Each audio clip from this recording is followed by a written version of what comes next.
Your Majesty, I present my heir and scion, who defended our land from the northern invaders and, with his own sword, stabbed bloodhound, vanquished 1,000 foes.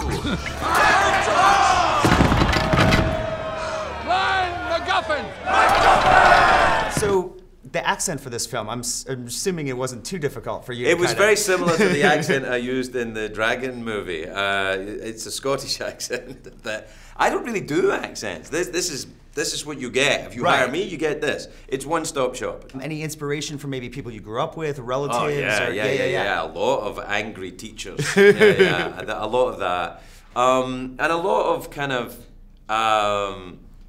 A lot of inspiration, really, I think, from working with the actors that you can see. Although you don't work together, I saw them on the cast list. You know who else is doing it, and I know all these people. I know some of them for a very long time. Right. So that informs what you want to do and how you kind of want to play off it. Yeah, well, and you mentioned obviously doing Dragon.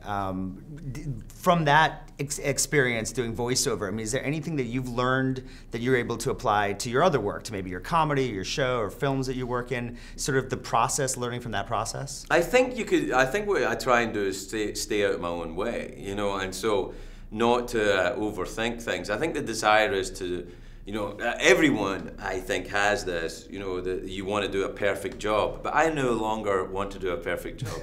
I want to do an adequate job and let other people tidy it up. Well, that's good, because that takes the pressure off you. Yes! I feel much more relaxed about the whole thing. Yeah, excellent, excellent. Well, your character in this, Lord Macintosh, could you talk a little bit about what he desires for his son? Well, I think what he wants to do is, you know, use the traditional route of marriage to improve his son's social standing and, you know, to make him the king, I suppose. So he's a traditionalist that's trying to follow the rules for his son to get ahead.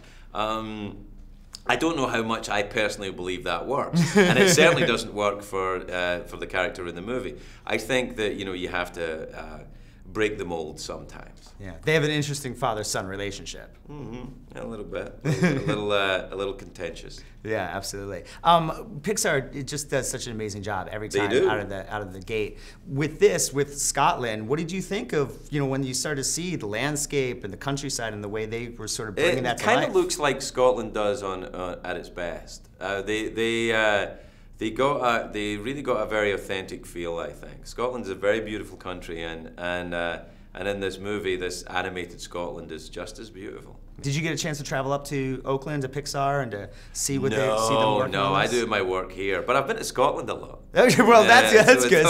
So you're able to kind of compare us. Yeah, I could imagine it in my head. Yeah, absolutely. Do you have a favorite Pixar film? Up until Brave, it would be Wall-E, I think, which I think is a genuine masterpiece. Yeah, and this one is up there as well now. It's a great movie. Merida, stop! A lady enjoys elegant pursuits. I present my only son. He took out a whole armada single-handedly. He was...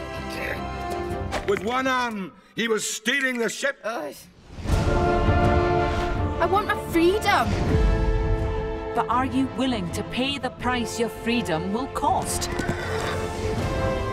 Careful what you wish for, my mother would say. What's the worst that could happen? Yeah! No more fighting! Show a little decorum! Feast your eyes!